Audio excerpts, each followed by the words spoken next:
datang para peserta diseminasi calon guru penggerak angkatan 5 Kabupaten Pamekasan dengan tema budaya positif. Pertama-tama akan saya buka ini. Bismillahirrahmanirrahim. Pertama-tama mari kita panjatkan puja dan puji syukur kehadirat Allah Subhanahu wa taala, karena atas berkat rahmat dan karunia-Nya lah kita dapat berkumpul pada pagi hari ini tanpa kekurangan suatu apapun.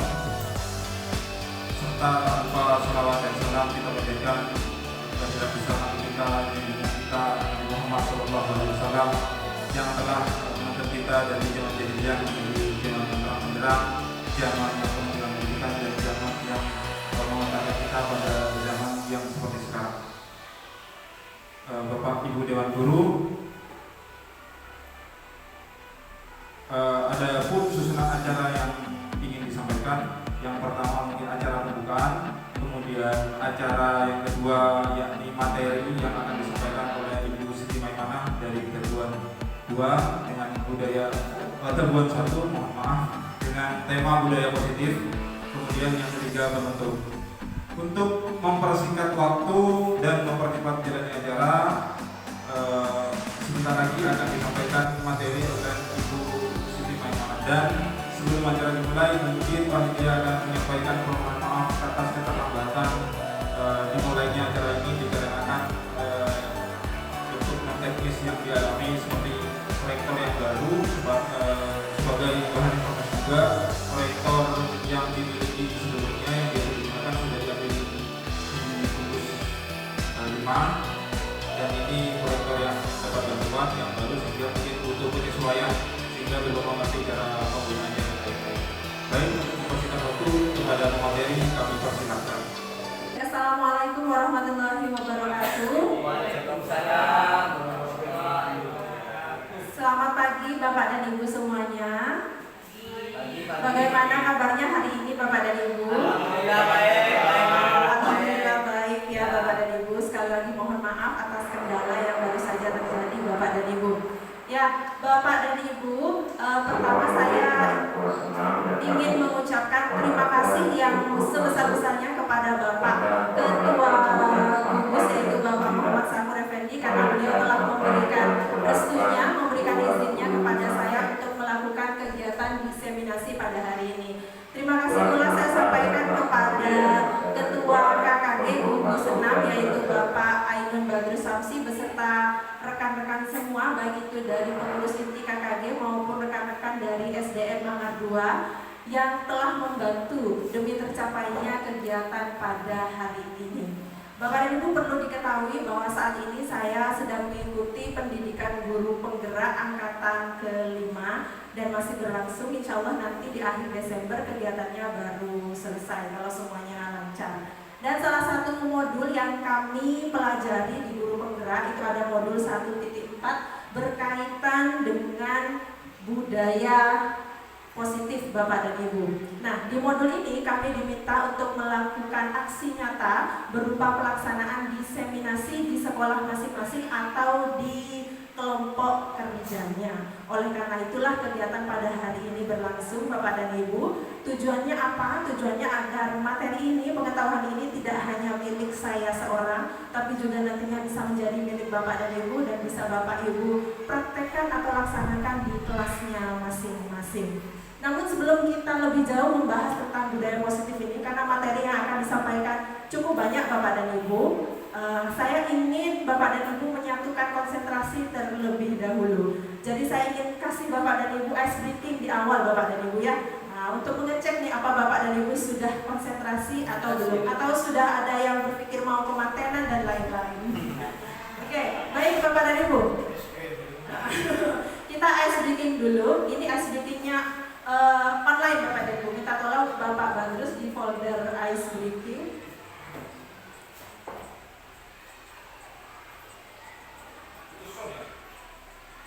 Nggak usah Bapak.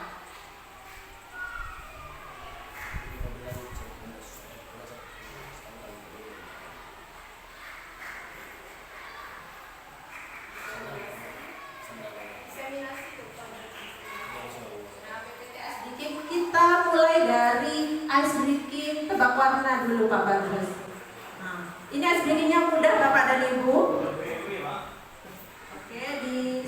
slideshow. Nanti tuh Bapak Bagus, yang ini dulu. Nah, itu yang kedua nanti ya. Yang tebak warna dulu. Oke, bisa minta tolong di slideshow. Oke. Ya, Bapak dan Ibu, tugas Bapak dan Ibu hanya menyebutkan warnanya saja, Bapak dan Ibu ya. Bluetoothnya hidup. Ya, tugas Bapak dan Ibu hanya menyebutkan warnanya saja. Siap Bapak dan Ibu?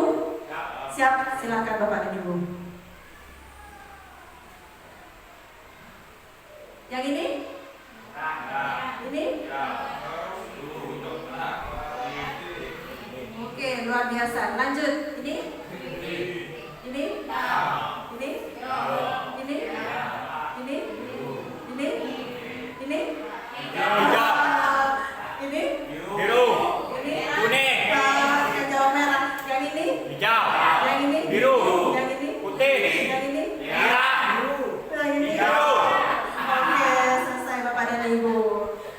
Sekarang sebagai seorang guru tentunya Bapak dan Ibu sudah tahu dong siapa saja nama pahlawan-pahlawan yang ada di Indonesia. Nah, sekarang saya mau cek juga Bapak dan Ibu tahu tidak ya nama-nama pahlawan ini. Ini selanjutnya ada games tebak nama pahlawan. Jangan lupa dengan mulutnya Bapak dan Ibu.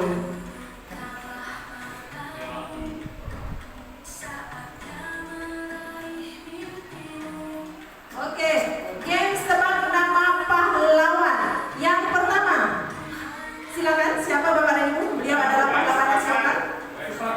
W.R. Supratman, luar biasa, betul sekali. Selanjutnya yang kedua, lahir di Jepara. Oke, hebat. Yang ketiga, Soekarno langsung. Yang keempat, siapa ya? Oke, selanjutnya Cut Nyadi. Selanjutnya Sisi Kamaraja. Ya. Lahir di Bali. Tatang. Untung Bapak Untung Sultan. Sepuh. Selanjutnya siapa lagi ya? Sultan. Kalau ini Bagus. Oke, selanjutnya siapa ya? Ki Hajar Dewantara. Kalau ini Muhammad Hatta. Kalau yang ini Sudirman. Siapa Bapak dan Ibu? Pendiri Tomo Bapak dan Ibu. Ini Adi Songo. tiga serangkai Bapak dan Ibu. Kusumo. Kalau ini nama samarannya Multatuli. Pahlawan nasional. Penulis buku Max Havelaar. Rose Eker. Ya, selanjutnya ini namanya diabadikan sebagai nama bandara Bapak Ibu di Bali. Betul sekali, Igusti Ngurah Rai. Yang ini Ahmad Dahlan. Muhammad Dahlan. Yang ini suaminya Cut Nyadi. Tengku Umar. Masih ada ya berkumis Cokro Aminata. Ya, selesai Bapak dan Ibu. Tepuk tangan dulu untuk Bapak dan Ibu. Luar biasa ya pengetahuan Bapak dan Ibu. Sangat luas sekali banyak yang bisa kita dari nama-nama pahlawan tadi. Oke, saya rasa Bapak dan Ibu sudah berkonsentrasi, sudah menyatukan pikiran ya untuk sama-sama kita belajar bersama Bapak dan Ibu ya, karena saya juga belajar di sini berkaitan dengan materi budaya positif. Di awal saya ingin mengajak Bapak dan Ibu berdiskusi terlebih dahulu. Bapak dan Ibu setuju atau tidak ya? Yang pertama Bapak dan Ibu, hukuman dapat mendisiplinkan anak. Bapak dan Ibu setuju tidak kalau hukuman itu bisa membuat anak itu disiplin? Setuju. Setuju semua? Yang kau dari rumah.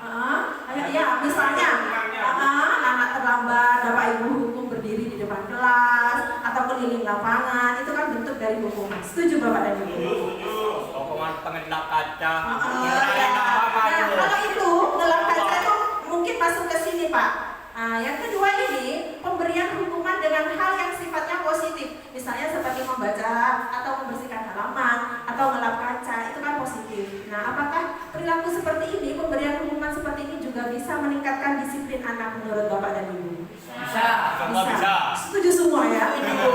Kalau yang ketiga Bapak dan Ibu, memberi penghargaan atau hadiah misalnya, anak kita kasih hadiah itu dapat meningkatkan motivasi belajar anak. Setuju semua ya berarti ya. Nah, pertanyaannya ini setuju ini betul atau tidak nanti semuanya akan terjawab di materi yang akan kita pelajari bersama Bapak dan Ibu. Ada 6 topik yang akan kita pelajari Bapak dan Ibu. Yang pertama tentang disiplin positif dan nilai-nilai kebajikan universal. Yang kedua tentang teori motivasi, hukuman, penghargaan, dan restitusi. Yang ketiga keyakinan kelas. Yang keempat kebutuhan dasar manusia dan dunia berkualitas. Yang kelima tentang restitusi, 5 posisi kontrol, jangan keliru ketika mengucapkan ini Bapak dan Ibu. Dan yang keenam restitusi, yaitu segitiga restitusi. Kita mulai dengan topik yang pertama Bapak dan Ibu, disiplin dan nilai-nilai kebajikan. Terlebih dahulu saya ingin mengajak Bapak dan Ibu untuk merenung atau berpikir ya Bapak dan Ibu.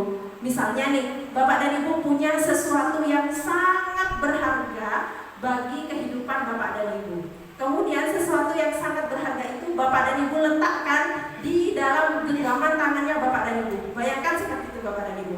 Ada sesuatu yang sangat berharga untuk Bapak dan Ibu. Bapak dan Ibu letakkan di dalam genggaman tangan ini. Oke. Anggap saja kan membayangkan. Bayangkan. Misalnya Bapak nulis istri. Istrinya ditulis ada di dalam. Istri saya ini sangat berharga. Kemudian Bapak dan Ibu ada seorang teman. Menerima istrinya, gitu ya. Menerima istrinya. Berusaha untuk membuka genggaman tangannya Bapak dan Ibu dan berusaha untuk mengambil sesuatu yang berharga ini Bapak dan Ibu. Segala cara dia lakukan Bapak dan Ibu. Orang teman Bapak Ibu atau siapa lah ya. Beliau pakai cara misalnya memaksa atau dengan menggunakan bujuk rayu atau dengan memberikan hadiah yang besar bagi Bapak dan Ibu. Nah, pertanyaannya, kira-kira Bapak dan Ibu akan membuka kepala tangan ini atau tidak? Tidak. Yakin tidak? Kalau hadiahnya mobil misalnya, buka saya kasih mobil. Tetap tidak ya, karena sesuatu ini sangat berharga ya. Oke. Sekarang pertanyaan yang kedua, kalau begitu siapa yang punya kontrol atas genggaman tangan ini Bapak dan Ibu? Bapak dan Ibu atau orang itu atau kedua-duanya punya kontrol? Yang punya kendali siapa? Yang punya kendali tentunya yang punya tangan ya Bapak dan Ibu. Yang punya kendali adalah Bapak dan Ibu sendiri. Semuanya tergantung kepada Bapak dan Ibu. Betul sekali Bapak dan Ibu. Jadi di sini bisa dikatakan bahwa setiap orang itu punya kontrol atas dirinya sendiri. Begitupun dengan murid-murid kita. Meskipun mereka masih kecil, jangan pikir mereka nggak punya kontrol atas dirinya Bapak dan Ibu. Mereka juga sama manusia juga dan mereka punya kontrol atas diri mereka. Nah, ini dia Bapak dan Ibu beberapa paradigma atau ilusi yang mungkin sampai saat ini masih kita berikan atau kita laksanakan Bapak dan Ibu. Yang pertama ada ilusi guru itu dapat mengontrol murid. Kita sebagai guru berpikir bahwa saya guru, saya bisa kontrol anak-anak. Saya suruh apa saja anak-anak harus mau. Itu yang ada dalam pikiran kita, betul ya Bapak dan Ibu ya? Betul. Tidak ya? Oke. Bagus. Yang kedua, ada ilusi bahwa kritik itu akan membuat orang merasa bersalah dan menguatkan karakter mereka. Misalnya kalau anak-anak salah, maka kita kritik mereka, kita marahi mereka dengan tujuan karakter anaknya akan berubah. Mereka berubah disiplin, mereka berubah jadi anak yang baik. Mungkin itu yang ada di pikiran kita sebagai seorang guru. Kemudian yang ketiga ada ilusi bahwa semua penguatan positif seperti pemberian hadiah, disuruh membaca, disuruh ngelap kaca, jadi bukan berupa hukuman tapi lebih ke arah yang positif, itu menurut Bapak Ibu mungkin bermanfaat tapi belum tentu untuk anak. Oke, kemudian yang keempat, ilusi bahwa orang dewasa itu memiliki hak untuk memaksa. Kita terkadang sebagai guru, sebagai orang yang lebih dewasa itu merasa kita punya hak akan anak-anak. Kita lupa bahwa anak-anak ini juga punya hak akan dirinya. Nah, dari keempat ilusi ini, Bapak dan Ibu, mana kira-kira ilusi yang sampai saat ini Bapak dan Ibu masih lakukan di kelas Bapak dan Ibu? Yang kedua, oke. Kritik bisa buat seorang bersalah dapat memakan karakter. Pikiran melolong. Kalau saya, yang ketiga, penguatan positif. Oke. Kalau saya jujur saja keempat-empatnya masih saya lakukan sebelum saya mengetahui tentang budaya positif ini. Namun setelah mengetahui seperti apa budaya positif itu seharusnya, saya lambat laun mengurangi. Memang tidak mudah ya Bapak dan Ibu, tapi bukan berarti tidak mungkin untuk dilakukan. Nah, ini dia Bapak dan Ibu, perubahan paradigma dari stimulus respon, bukan stimulus ini Bapak dan Ibu ya, tapi stimulus respon ke teori kontrol. Kalau tadi itu yang genggaman tangan itu kita pakai teori kontrol. Di dalam stimulus respon Bapak Ibu dikatakan bahwa kita mencoba mengubah orang agar berpandangan sama dengan kita, tapi di teori kontrol dikatakan bahwa kita berusaha memahami pandangan orang lain tentang dunia. Misalnya, kita sebagai guru suka matematika. Ketika mengajarkan anak matematika, ada anak yang kesulitan belajar matematika, kita katakan pada mereka, kamu ini belajar gini aja susah banget, ini gampang loh, gampang sekali. Ini kan menurut Bapak dan Ibu. Nah, Bapak dan Ibu lupa kalau anak-anak itu juga punya pandangan, mereka punya minatnya. Bisa jadi dia gak suka matematika meskipun itu gampang. Ya, seperti itu Bapak dan Ibu. Kemudian di dalam paradigma stimulus respon, perilaku buruk itu cenderung dilihat sebagai suatu kesalahan. Sedangkan kalau kita pakai teori kontrol, semua perilaku punya tujuan. Anak datang terlambat, pakai sepatu tidak berwarna hitam, di kelas berbicara. Kalau kita pakai teori stimulus respon atau paradigma stimulus respon, itu dianggap sebuah kesalahan.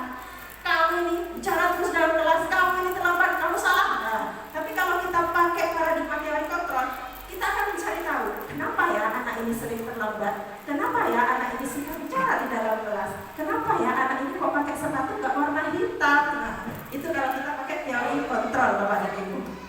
Selanjutnya, kalau di dalam stimulus respon, orang lain bisa mengontrol saya dan saya bisa mengontrol orang lain. Tapi kalau di dalam teori kontrol, hanya saya yang bisa mengontrol diri saya, orang lain tidak bisa mengontrol saya. Itu dia. Kemudian selanjutnya, kalau dalam teori stimulus respon, pemaksaan itu ada pada saat didikan gagal. Jadi Bapak dan Ibu biasanya kalau sudah membujuk anak-anak 1-2 kali gagal, akhirnya paksaanlah yang datang. Memaksa itu jalan terakhirnya. Tapi kalau kita ke teori kontrol, yang dilakukan adalah kolaborasi dan konsensus menciptakan pilihan-pilihan baru. Konsensus itu kesepakatan Bapak dan Ibu yang disepakati oleh guru dan juga murid. Jadi kalau kita pakai teori ini, kalau gagal nih, kita tidak memaksa Bapak dan Ibu, tapi kita ajak anak-anak itu untuk berkolaborasi, berdiskusi bersama. Kenapa bisa seperti itu? Nah, apa alasannya? Jadi seperti itu. Dan yang terakhir untuk stimulus respon, model berpikirnya menang kalah. Kamu salah, ibu yang benar, kamu yang kalah. Tapi kalau teori kontrol, model berpikirnya menang dan menang. Itu bedanya. Nah, sekarang saya ingin mengajak Bapak dan Ibu untuk berpikir ya, apa sih sebetulnya disiplin itu? Apakah disiplin itu tampak seperti gambar yang ada di depan Bapak dan Ibu? Kalau berbaris rapi kayak tentara itu namanya disiplin. Kemudian atau anak yang patuh terhadap perintah itu namanya anak yang disiplin. Apa seperti itu disiplin itu Bapak dan Ibu? Tidak ya. Seperti apa Pak disiplin itu? Datang tepat waktu itu juga disiplin katanya Pak Sita. Oke. Nah ini Bapak dan Ibu, sebetulnya disiplin itu Bapak dan Ibu dia berasal dari bahasa Latin yaitu disciplina, artinya belajar Bapak dan Ibu. Disiplin itu belajar. Disiplin diri membuat orang menggali potensinya menuju sebuah tujuan apa yang dia hargai. Namun di dalam budaya kita di Indonesia ini, disiplin ini mengalami perubahan makna, pergeseran makna yang artinya tadinya belajar oleh orang Indonesia diartikan bahwa disiplin itu adalah patuh. Disiplin itu patuh. Kalau dia tidak patuh berarti dia tidak disiplin. Itu cara pandang kita di Indonesia. Padahal ya, arti kata disiplin sesungguhnya itu adalah belajar. Belajar patuh, belajar disiplin. Jadi dia belajar untuk menemukan apa sebetulnya yang menjadi tujuannya nanti. Gitu Bapak dan Ibu. Nah ini nilai-nilai kebajikan universal. Ada sifat-sifat positif manusia yang merupakan tujuan mulia yang ingin dicapai setiap individu. Ada juga setiap perilaku perbuatan punya tujuan. Kemudian dengan menaikkan nilai-nilai kebajikan yang diyakini, maka seseorang akan memotivasi di prinsipnya terbangun sehingga menggerakkan motivasi dari dalam. Kemudian ada nilai-nilai kebajikan. Nah ini Bapak dan Ibu di poin ini, nilai-nilai kebajikan yang ingin dicapai oleh setiap anak Indonesia kita saat ini adalah profil belajar Pancasila. Kalau dari Bapak dan Ibu mungkin ada yang dari kelas 1 dan 4 kemarin ikut sosialisasi di Korwil, itu dijelaskan tentang kurikulum merdeka Bapak dan Ibu. Salah satunya adalah ini Bapak dan Ibu, profil pelajar Pancasila. Ini menjadi tujuannya sekarang. Jadi kurikulum merdeka itu dibuat agar anak-anak kita nantinya memiliki karakter profil belajar Pancasila. Apa saja profil belajar Pancasila itu? Beriman dan bertakwa kepada Tuhan, berakhlak mulia, mandiri, bernalar kritis, berkebinekaan global, gotong royong, dan kreatif. Oke, itu dia topik pertama. Sekarang kita lanjut ke topik yang kedua Bapak dan Ibu, tentang teori motivasi, hukuman, penghargaan, dan restitusi. Teori motivasi terlebih dahulu. Kita mengenal ada dua motivasi ya Bapak dan Ibu. Ada motivasi eksternal, ada motivasi internal. Kalau eksternal itu motivasinya berasal dari mana Bapak dan Ibu? Dari luar. Kalau internal tentunya dari dalam diri kita sendiri. Nah, kalau misalnya saya tanya, lebih baik motivasi yang mana? Dari luar atau dari dalam? Dua-duanya, ada yang dari dalam. Kalau sendiri internal. Oke. Berdadak. Kenapa internal itu lebih baik ya? Karena yang paling mengenal diri sendiri ya diri sendiri. Oh betul sekali. Karena yang paling mengenal diri kita adalah diri kita sendiri. Betul sekali itu. Dampaknya nanti itu akan jauh lebih besar daripada motivasi eksternal. Di sini ada contoh Bapak dan Ibu. Biasanya motivasi eksternal itu kita lakukan tujuannya adalah untuk menghindari ketidaknyamanan atau hukuman. Yang ada dalam pikiran kita adalah apa yang akan terjadi ya kalau saya tidak melakukannya. Ini motivasinya dari luar. Kemudian ini sama dari luar juga. Ini tujuannya untuk mendapatkan imbalan atau penghargaan dari orang lain. Misalnya, apa yang akan saya dapatkan apabila saya melakukannya. Nah, sedangkan yang di bawah ini motivasi internal ini berasal dari dalam diri kita. Tujuannya adalah untuk menghargai diri sendiri. Nah, pertanyaan yang muncul dalam diri kita nantinya seperti ini. Saya akan menjadi orang yang seperti apa bila saya melakukannya? Gitu. Ini ada sebuah kata-kata atau kalimat yang menurut saya luar biasa yang dikemukakan oleh Bapak Pendidikan kita Ki Hajar Dewantara. Kata beliau begini, merdeka itu artinya tidak hanya terlepas dari perintah, akan tetapi juga cakap buat memerintah diri sendiri. Itu Bapak Ibu, kata-katanya luar biasa sekali ya. Jadi kalau kita menganggap bahwa kita merdeka, maka kita harus mampu untuk memerintah diri kita sendiri. Kepada semua siswa bahwasanya untuk sesuatu di kursi sekolah. Nah, ini mungkin yang baru bagi Bapak dan Ibu, restitusi. Ya, Bapak dan Ibu baru dengar sekarang restitusi. Sama, waktu itu saya juga baru mendengar restitusi. Apa itu ya restitusi? Restitusi itu Bapak dan Ibu adalah proses menciptakan kondisi bagi murid untuk memperbaiki kesalahan mereka sehingga mereka bisa kembali pada kelompok mereka dengan karakter yang lebih kuat. Atau restitusi itu juga bisa diartikan proses kolaboratif yang mengajarkan murid untuk mencari solusi untuk masalah mereka dan membantu murid berpikir tentang orang seperti apa yang mereka ingin atau menjadi tujuannya dan bagaimana mereka harus memperlakukan orang lain. Mungkin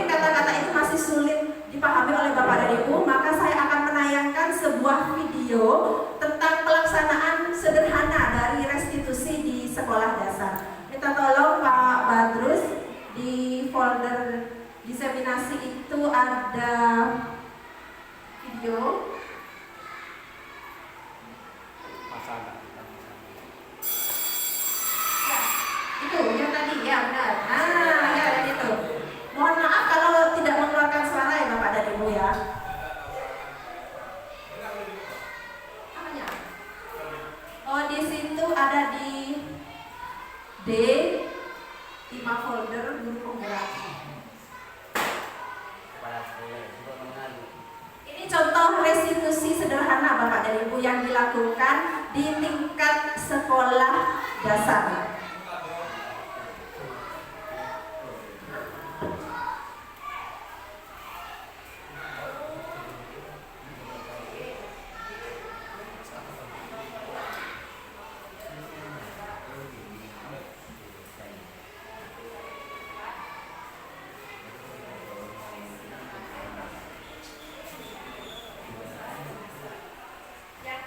Ini videonya Bapak dan Ibu.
satu yang tidak melaksanakan piket. Jadi sebagai guru, jangan marahi mereka, jangan berikan mereka hukuman, tapi kita lakukan yang namanya restitusi, di mana di situ kita cari tahu penyebabnya kenapa anak bisa tidak melaksanakan piket, dan kita ajak mereka diskusi apa yang harus mereka lakukan untuk menyelesaikan masalah itu. Kalau tadi anak-anak katanya pengen minta maaf dan ingin langsung piket di hari itu juga. Nah, seperti itu Bapak dan Ibu. Jadi anak-anak tidak merasa terintimidasi, anak-anak tidak merasa dimarahi dan lain sebagainya.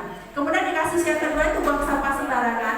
Kalau melihat anak buang sampah sembarangan, jangan dibiarkan Bapak dan Ibu ya, atau jangan marahi mereka, jangan hukum, tapi lakukan juga proses restitusi. Kita cari tahu kenapa kamu buang sampah sembarangan, ini benar atau tidak.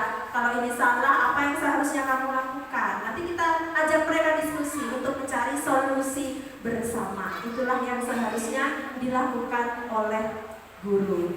Saya pernah punya pengalaman pribadi Bapak dan Ibu. Saya punya guru SMP fisika, beliau masih muda, baru lulus kuliah, magang di sekolah. Ya, karena jiwanya masih muda, jadi semangatnya masih menggelora. Waktu itu ada PR fisika, saya sudah mengerjakan malamnya, cuma bukunya lupa, tertinggal di rumah. Saat di sekolah beliau tanya, mana PR-mu? Sudah Pak, tapi lupa di rumah. Alasan kamu? Beliau bilang seperti itu, tanpa bertanya kenapa bisa lupa, kenapa bisa ketinggalan.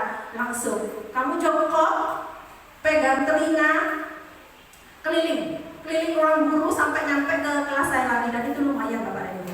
Kalau sakitnya sih gak seberapa, tapi malunya itu Bapak dan Ibu, ya malunya itu. Tapi untungnya Bapak dan Ibu, saya adalah termasuk orang yang bisa memahami hal itu. Nanti itu akan dibahas di akhir Bapak dan Ibu. Itu contoh yang salah saja dari seorang guru.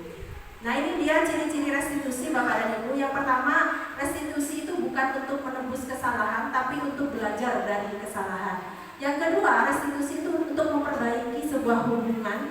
Yang ketiga, tawaran. Jadi restitusi itu tawaran, bukan paksaan. Menuntun untuk melihat ke dalam diri. Kemudian restitusi itu cara yang paling baik, serta mencari kebutuhan dasar yang mendasari tindakan. Yang ketujuh, fokus pada karakter, bukan tindakan. Fokus pada solusi ya Bapak dan Ibu, dan mengembalikan murid yang berbuat salah pada kelompoknya. Mungkin dampak dari restitusi ini tidak langsung bisa kita lihat, beda dengan hukuman Bapak dan Ibu. Kalau hukuman dampaknya langsung bisa kita lihat. Kamu tidak hafal perkalian, berdiri di depan, kakinya naik satu. Nah, mereka takut, ngetek, akhirnya maulah memaksakan diri untuk menghafalkan perkalian. Betul, dampaknya langsung terlihat, tapi itu tidak lama. Dampaknya itu tidak lama Bapak dan Ibu. Misalnya, murid ramai di kelas, kita bilang, kalau kalian ramai, ibu jemur di lapangan. Takut, tidak ramai.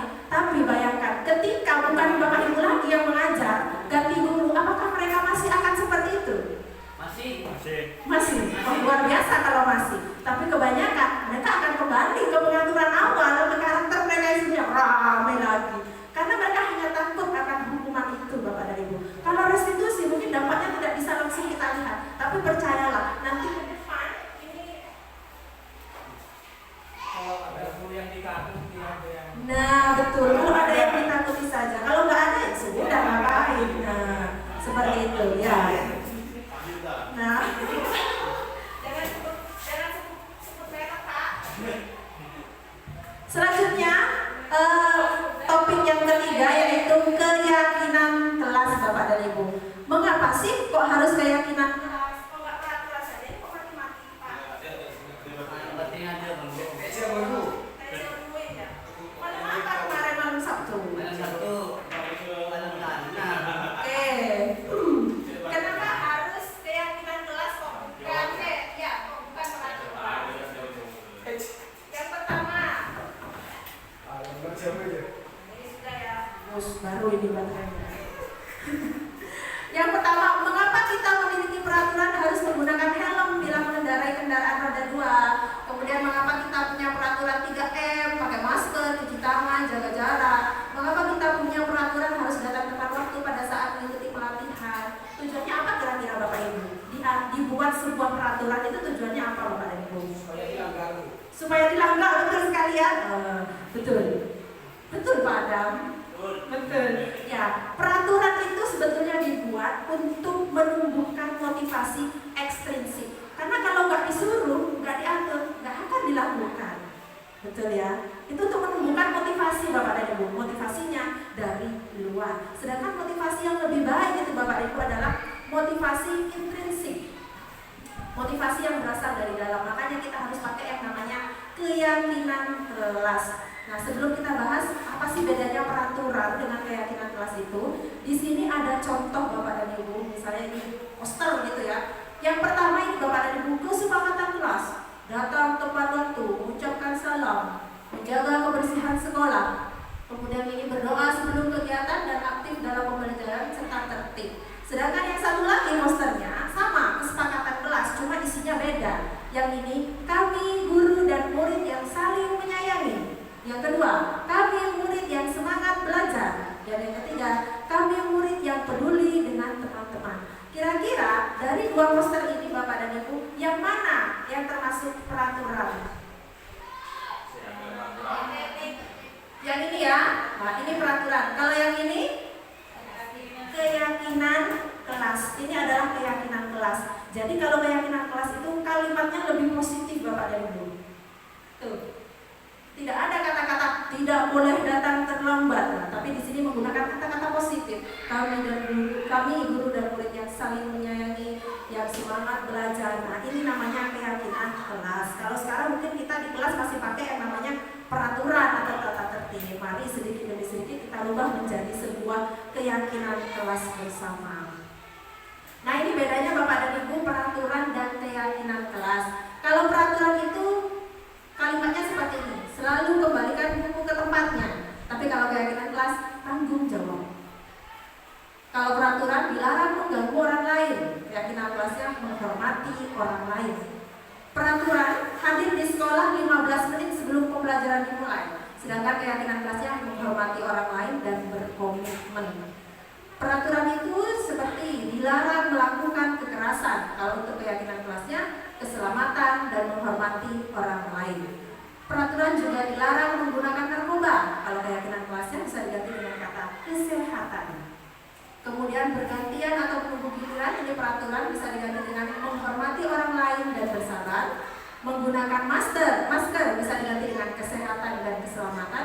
Jangan berlari di kelas atau koridor, ini lebih ke keselamatan dan keamanan itu. Contoh sederhana misalnya lampu merah, itu kan peraturan. Kalau ada lampu merah maka kamu harus berhenti. Kalau tidak berhenti akan ada sanksinya. Ini pengalaman saya pribadi Bapak dan Ibu.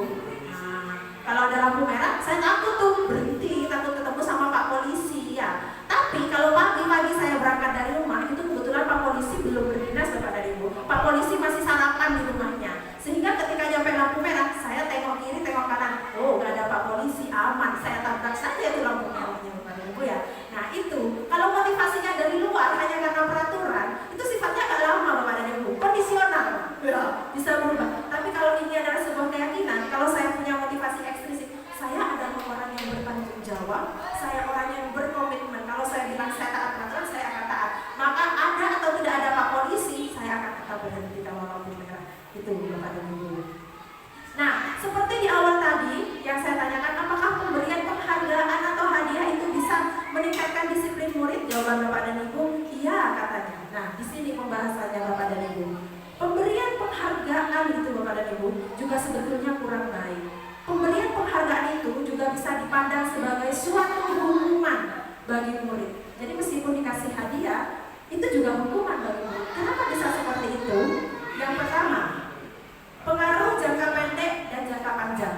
Kalau kita memberikan hadiah atau reward kepada anak, jangka waktunya pendek Bapak dan Ibu. Ya paling hari itu atau seminggu. Kalau selamanya kita kasih setiap ngajar, kita kasih hadiah, akhirnya anak itu akan bergantung kepada hadiah. Kalau nggak ada hadiah, nggak mau jawab, hari ini nggak ada hadiah. Jadi jangka waktunya pendek kalau kita pakai hadiah atau penghargaan. Kemudian yang kedua, penghargaan itu menghukum. Menghukum siapa? Menghukum murid-murid yang nggak bisa dapat hadiah. Misalnya Pak Sutar dapat hadiah, yang di sebelahnya Pak Tatan, Pak Sutar tak saya dapat hadiah. Dalam hatinya tuh ada perasaan seperti itu ya di antara murid kita. Jadi itu menghukum murid-murid yang nggak bisa dapat hadiah. Tuh. Oke, selanjutnya penghargaan mengurangi ketepatan.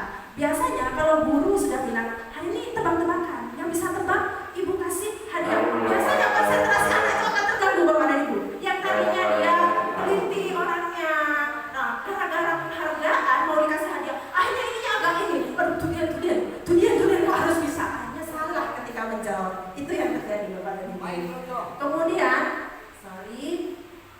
Kemudian penghargaan itu nggak efektif ya, karena itu tadi Bapak dan Ibu ya, tidak efektif bagi murid. Kemudian penghargaan itu merusak hubungan. Ini Bapak dan Ibu, misalnya nih, kita bentuk kelompok A, kelompok B, main. Yang menang kelompok A, kelompok A sebenarnya kok menang, bentar lah. Yang kelompok B, saya nggak ngerti ya, saya nggak benar ya. Akhirnya kalah mereka semua Bapak dan Ibu.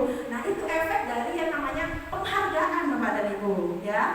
Jadi penghargaan itu bisa merusak hubungan antara murid dengan murid yang lain. Kemudian penghargaan juga bisa menurunkan kualitas. Ini hampir sama dengan mengurangi ketepatan. Kalau sudah mau dikasih hadiah, biasanya konsentrasinya agak terganggu, gugup dan lain sebagainya. Kemudian juga penghargaan itu mematikan kreativitas. Ini hampir sama. Dan yang terakhir, penghargaan mengurangi motivasi ekstrinsik. Betul, karena penghargaan itu kan motivasi dari luar. Kalau tidak ada penghargaan, motivasinya hilang. Nah, itu dia. Jadi penghargaan itu Bapak dan Ibu juga tidak baik kita lakukan kepada anak, apalagi kalau itu dilakukan secara terus-menerus. Nah, sekarang kita beralih Bapak dan Ibu ke hukuman atau konsekuensi. Bapak dan Ibu tahu bedanya hukuman dan konsekuensi? Tahu ya? Nah, kita tebak-tebakan dulu Bapak dan Ibu. Ini termasuk hukuman atau konsekuensi. Yang pertama Bapak dan Ibu, mencatat 100 kali di dalam buku. Kalimatnya, saya tidak akan terlambat lagi. Karena anak ini terlambat ke sekolah. Itu hukuman atau konsekuensi ya Bapak dan Ibu? Hukuman, oke. Selanjutnya, lari mengelilingi lapangan basket 2 kali karena terlambat hadir di sekolah. Hukuman atau konsekuensi? Pak Ustaz bilang konsekuensi, ada yang bilang hukuman. Kemudian yang ketiga, murid diminta untuk push up 15 kali karena tidak menggunakan masker di sekolah. Hukuman atau konsekuensi? Hukuman. Selanjutnya, menggantikan kertas tugas teman yang telah dicoret-coret. Konsekuensi. Membersihkan tumpahan air di meja tulis karena tersenggol pada saat belajar. Pinter ya. Murid disuruh untuk tidak mengenakan sepatu seharian di sekolah karena tidak mengenakan sepatu hitam. Lari mengelilingi lapangan basket 2 kali karena terlambat 10 menit untuk pelajaran PJOK. Hukuman. Nah, secara tidak langsung Bapak dan Ibu itu sudah tahu bedanya hukuman dengan konsekuensi. Bedanya apa? Ini dia bedanya. Kalau hukuman itu biasanya dia berupa sesuatu yang menyakitkan Bapak dan Ibu. Suruh push up, itu kan menyakitkan Bapak dan Ibu ya, capek. Tapi kalau konsekuensi, sesuatu itu memang harus terjadi. Misalnya kamu menumpahkan minuman, ya kamu harus ngelap, bukan harus keliling lapangan. Kamu sudah numpahkan air, keliling lapangan. Gak ada hubungannya antara air dengan lapangan, gitu. Kalau telat, nanti ya dicari kalau telat, jangan telat. Kemudian yang kedua, membuat anak sakit, baik fisik maupun hatinya Bapak dan Ibu, untuk jangka waktu yang lama. Seperti contoh saya tadi yang disuruh jongkok jalan itu Bapak dan Ibu, kan menimbulkan rasa sakit di hati. Kemudian kalau konsekuensi, membuat anak itu merasa tidak nyaman, tapi dalam jangka waktu yang pendek saja. Kemudian kalau hukuman, anak itu akan membenci kedisiplinan. Biasanya anak kalau sering dihukum malah bukan disiplin, jenca-lanca. Karena kebal akhirnya dia dengan hukuman. Kemudian kalau konsekuensi, anak itu bisa menghargai disiplin. Hukuman itu bersifat paksaan, kalau konsekuensi itu stimulus respon. Hukuman itu mendorong anak menyakiti dirinya sendiri, tapi kalau konsekuensi mendorong anak agar mudah menyesuaikan diri. Hukuman itu konsep dirinya buruk, kalau konsekuensi baik. Kalau hukuman, anak belajar untuk menyembunyikan kesalahannya. Kalau konsekuensi, anak belajar untuk mematuhi peraturan. Kalau hukuman, marah, rasa bersalah, ini akan timbul nanti Bapak Ibu. Permalukan, rasa tidak dihargai. Kalau konsekuensi, dia kehilangan hak, dibuat tidak nyaman, diasingkan untuk sementara. Jadi bedanya konsekuensi dengan hukuman. Kalau hukuman itu tidak sinkron Bapak dan Ibu, antara kelakuan yang dia perbuatan yang dia lakukan dengan hukumannya itu tidak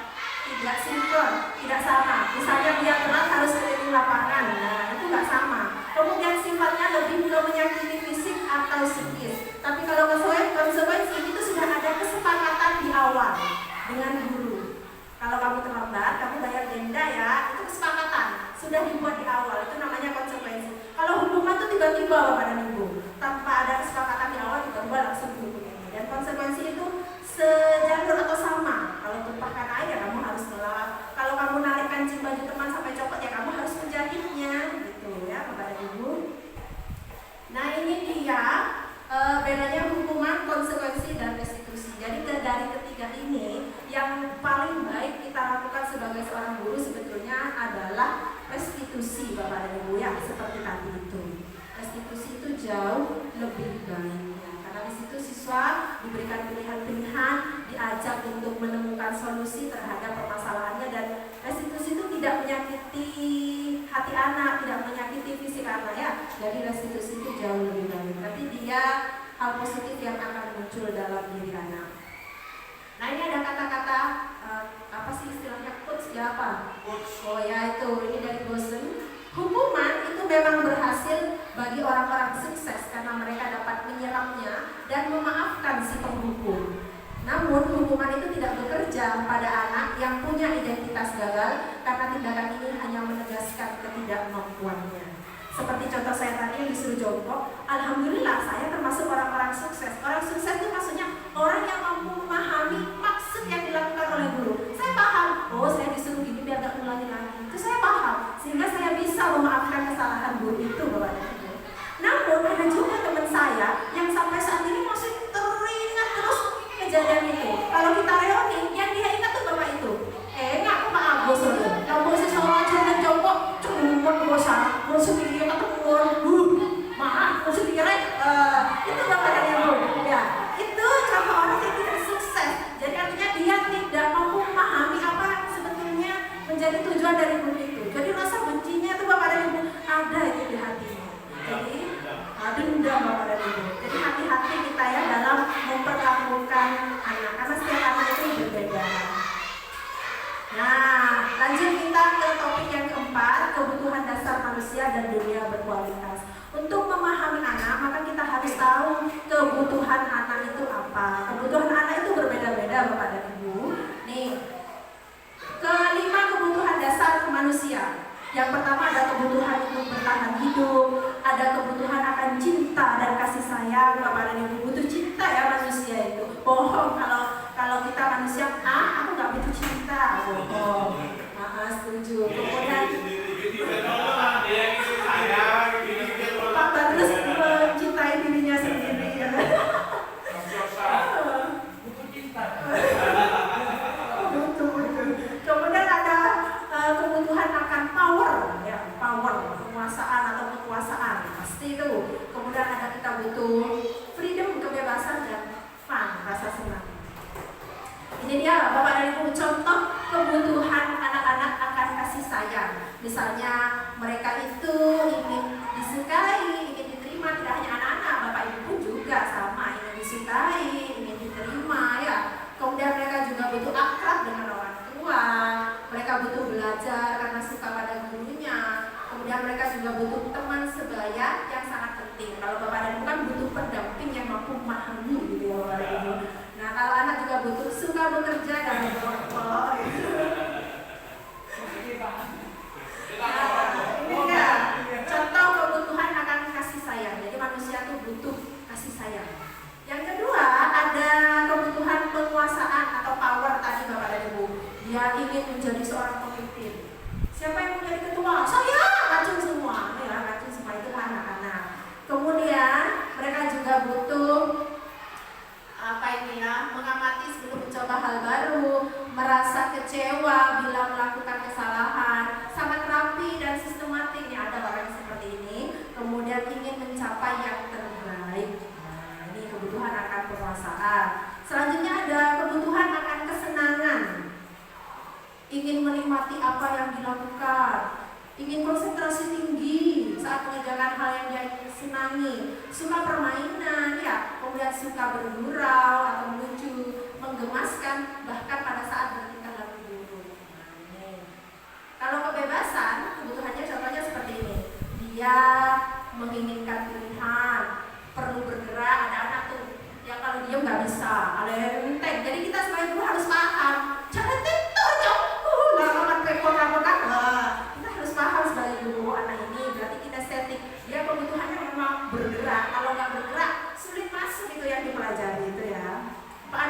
suka bergerak ya. Kemudian suka mencoba-coba. Kemudian tidak terlalu terpengaruh orang lain, cuek. Ada anak yang seperti itu, cuek. Kemudian juga senang mencoba hal baru dan lain-lain. Inilah beberapa contoh kebutuhan anak. Dan ini semakin menuju ke akhir Bapak Ibu, tinggal 2 topik lagi. Ini topik yang kelima, posisi kontrol. Sebagai seorang guru Bapak dan Ibu, kita itu punya 5 posisi kontrol Bapak dan Ibu.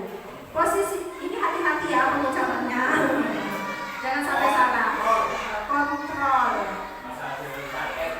Posisi kontrol yang pertama adalah sebagai penghukum. Jadi kita sebagai guru bisa itu bertindak sebagai penghukum. Kemudian kita bisa bertindak sebagai pembuat orang merasa bersalah. Kita bisa bertindak sebagai teman. Kita bisa bertindak sebagai pemantau. Dan kita bisa bertindak sebagai seorang manajer. Apa bedanya? Kalau penghukum itu begini Bapak dan Ibu, menghardik, kemudian menginjak-injak, menyakiti itu menghukum. Tapi kalau dia berkata seperti ini, apa ini? Tidak kelihatan saya dari sini. Ibu kecewa, seharusnya kamu begini. Itu membuat anak-anak itu merasa bersalah akan perbuatan mereka. Kalau sebagai teman, itu membuat alasan-alasan untuk menulisnya. Kalau pemantau, dia menghitung dan mengukur ini sesuai aturan kalau pemantau ini. Kalau manajer, dia akan mengajukan pertanyaan-pertanyaan sebelum menjatuhkan sebuah hukuman kepada anak atau konsekuensi. Dia akan bertanya dulu penyebabnya. Kemudian kalau penghukum, guru itu berkata begini Bapak dan Ibu. Kamu tahu ya, kamu salah hukum ya, awas ya kalau dilakukan lagi. Itu penghukum Bapak dan Ibu. Kalau pembuat merasa bersalah, contohnya seperti ini. Kamu seharusnya apa ini tidak kelihatan. Atau seperti ini Bapak dan Ibu, membuat orang lain merasa bersalah itu. Ayolah nak, kerjakan.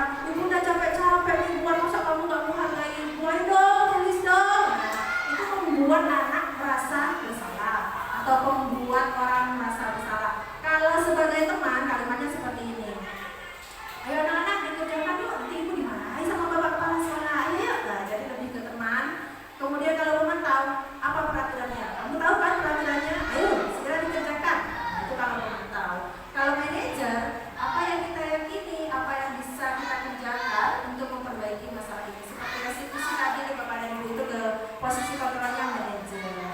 Nah, kalau halnya ini hak ya, apa ini? Hasilnya kalau penghukum itu membentak, menyakiti orang lain. Kalau pembuat merasa bersalah itu menyembunyikan, menyangkal, berbohong. Kalau teman itu ketergantungan nanti. Nah, dan lain sebagainya. Ini bisa dibaca ya Bapak dan Ibu. Kalau kita memposisikan diri sebagai teman, biasanya itu kita disepelekan oleh anak Bapak dan Ibu. Ayo anak-anak tulis yuk, nanti ibu dimarahin sama Bapak kepala sekolah. Ayo tulis yuk. Santai dulu, gampang dulu, nanti ada tulis sedikit dulu. Itu karena kita posisi kontrolnya sebagai teman. Nah, jadi mereka menganggap kita ya temannya. Tuh, seperti itu Bapak dan Ibu. Mana yang Bapak dan Ibu harus lakukan Bapak dan Ibu? Posisi kontrol yang mana yang kira-kira paling tepat Bapak dan Ibu? Ya, kita harus bertindak sebagai seorang manajer, harusnya seperti itu Bapak dan Ibu ya. Manajer ini yang paling tepat. Posisi kontrol sebagai seorang manajer. Nah, ini kita tebak-tebakan lagi Bapak dan Ibu. Ini termasuk posisi kontrol yang mana? Posisi kontrol penghukum, membuat orang merasa bersalah, pemantau, kemudian teman atau manajer. Yang pertama, saya kecewa sekali dengan kamu. Ini posisi kontrol yang mana Bapak dan Ibu? Membuat orang merasa bersalah ya, saya kecewa sekali dengan kamu. Kemudian kamu tidak pernah benar melakukannya. Penghukum, betul sekali. Kalau ayolah lakukan itu Bapak. Nah, ini teman. Kalau ini, apakah kamu mau mendapatkan stiker bintang hari ini? Ini posisi kontrol yang mana Bapak Ibu? Kalian mau tidak dapat bintang hari ini? Ini posisi kontrolnya adalah pemantau. Kemudian selanjutnya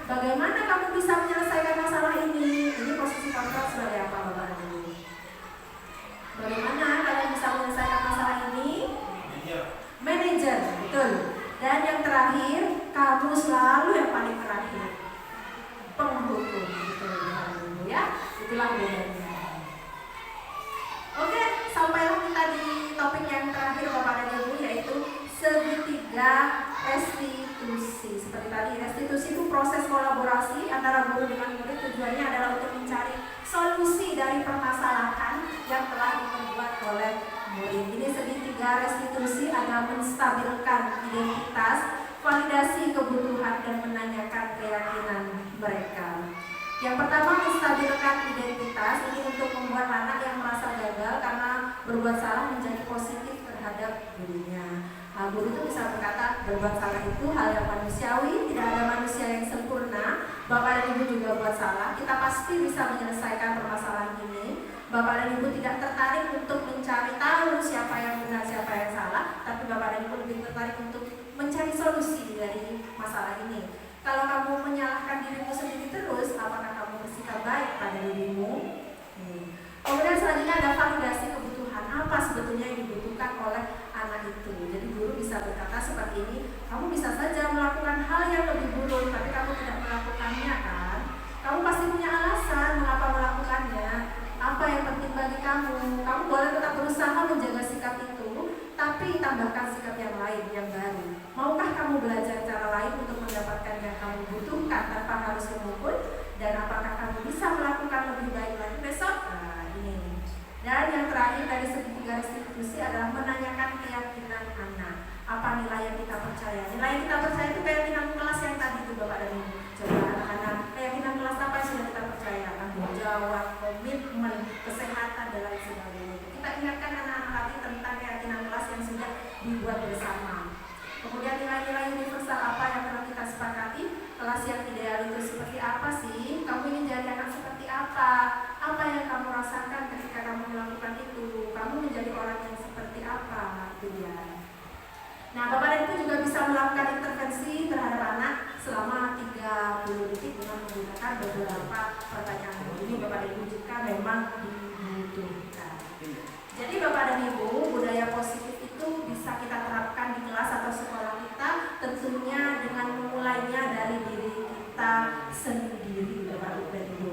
Yang kedua, kita harus melibatkan orang-orang kunci. Jadi kalau kita sudah menerapkan ini di kelas kita, maka kita harus sebarkan budaya positif itu pada guru yang lain, sehingga guru itu bisa melakukannya di kelasnya juga, sehingga nanti satu sekolah bisa sama-sama menerapkan budaya positif. Kemudian yang ketiga, lakukan sekarang dan selalu Bapak dan Ibu, bukan sekarang saja tapi selalu.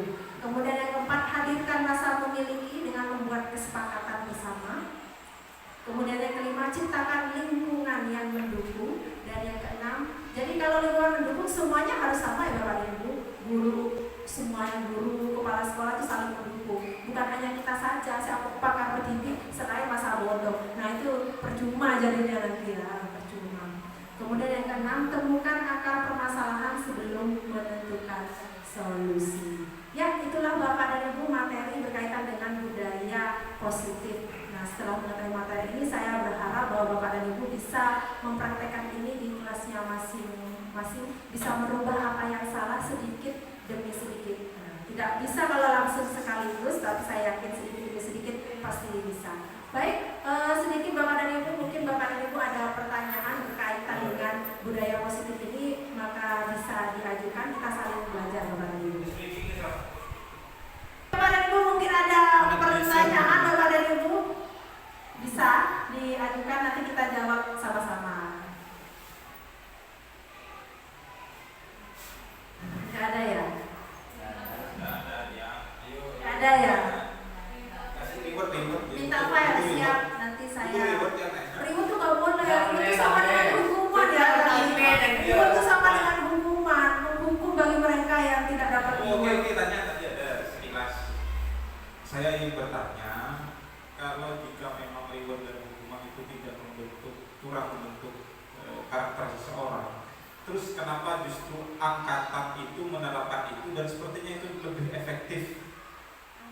Angkatan tadi itu angkatan darat, angkatan laut, apa itu untuk siswa-siswanya, kan mereka yang masuk ke sana kebanyakan lulus SMA, masih dapat dikatakan siswa, dan itu dapat membentuk kedisiplinan mereka dengan metode yang di sini tidak disyaratkan. Itu gimana? Angkatan ya. Iya. Contoh reward kalau dalam angkatan itu seperti apa misalnya? Ya kenaikan pangkat, tak mungkin makan ikannya lebih enak, nambah dua. Kalau punishmentnya kan biasanya push up lebih, larinya lebih, itu kan bentuk fisik. Tapi mereka kelihatannya memang di tingkat kedisiplinnya lebih terbentuk gitu. Bagus. Oke, ya terima kasih Pak Bagus atas pertanyaan. Karena main lari. Ini ya, kalau memang penghargaan itu kurang baik karena penghargaan itu sama halnya dengan hukum. Tapi kenapa kalau di angkatan, sekolah angkatan gitu ya, di situ banyak diberikan penghargaan dan hukuman. Malah siswanya itu bisa disiplin, ya kan? Bisa termotivasi untuk melakukan hal-hal yang baik, untuk mendapatkan penghargaan gitu. Mungkin sebelum saya menjawab ada yang mau jawab terlebih dahulu. Karena seorang tentara adalah contoh masyarakat untuk disiplin. Kalau guru bukan contoh Pak ya. Guru mengerti disiplin. Ya, gini.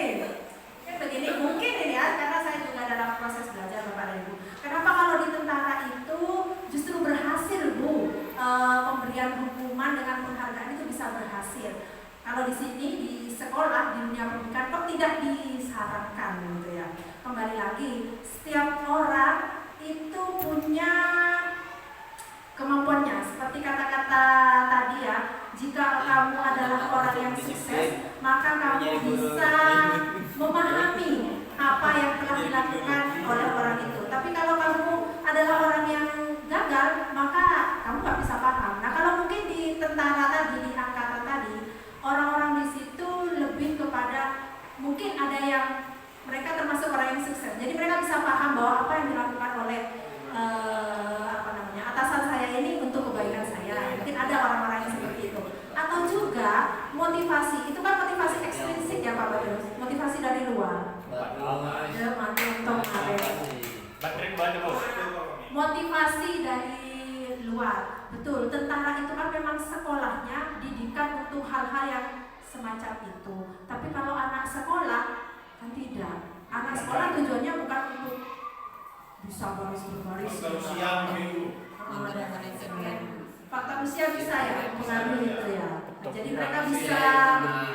Tapi kita coba tanya Pak Badrus, apakah ketika tidak ada komandan, para angkatan itu masih melakukan itu, melakukan apa namanya ya, kebiasaan-kebiasaan baiknya itu.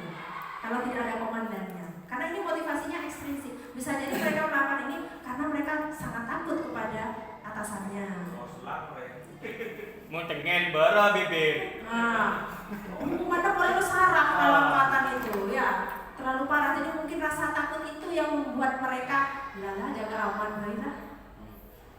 More tahu deh. Nah, Gede bahasan. Perbahasan dah. itu mungkin ya.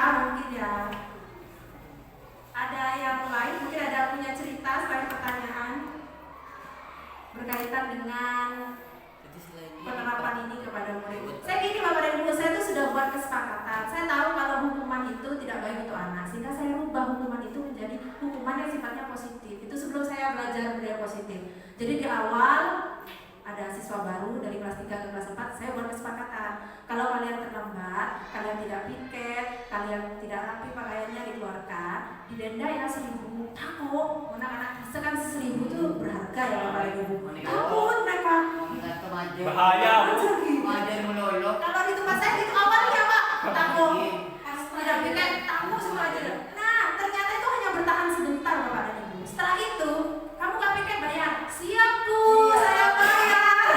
Bahkan mereka sudah menyiapkan denda dari rumah. PR, kerjaan ayo kumpulkan PR. Langsung sini bagi Bu, nikah denda boleh Bu, minta tangan kaki. Kayak gitu ya. Jadi memang betul bahwa hukuman itu sifatnya hanya sementara saja. Aku pengadap kaca. Saya juga Pak, pilih sampah. Saya juga gitu. Kalau nggak ada denda, saya sering pilih sampah. Pilih sampah di halaman. Awalnya suka muka ada sampah, tapi lama-lama asik. Berapa Bu sampahnya yang mau dipilih? Ketat. Muncul keluar kelas perak. Ya, memang teori itu kan mudah diucapkan, Sudah ada sulit untuk keluar. kita macam orang pera kan. Saya tuh juga berbenturan dengan ini lingkungan. Di kelas saya menerapkan itu, tapi di luar yang mereka lihat lain gitu. Nah itu yang bikin apa yang saya lakukan tidak kunjung berhasil gitu. Contoh sederhana, saya ajarkan anak untuk jaga kebersihan, ada sampah dipilih, dimanapun kamu lihat sampah itu dipilih. Ya Bu, ya Bu. Lisa. Mau kelas satu, tapi ketika keluar istirahat